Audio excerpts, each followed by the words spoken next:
अब किससे कहें और कौन सुने जो हाल तुम्हारे बाद हुआ।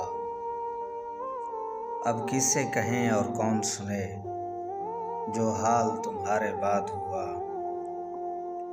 इस दिल की झील सी आँखों में एक ख्वाब बहुत बर्बाद हुआ।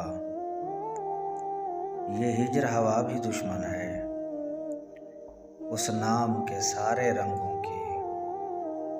वो नाम जो मेरे होंठों पर खुशबू की तरह आबाद हुआ।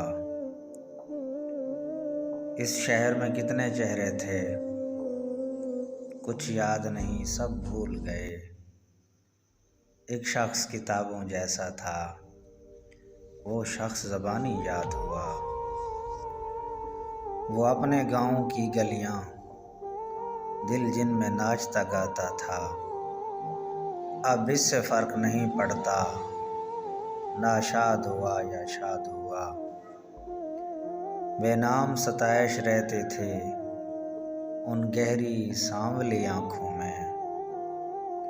बेनाम सताइश रहते थे उन गहरी सांवली आँखों में।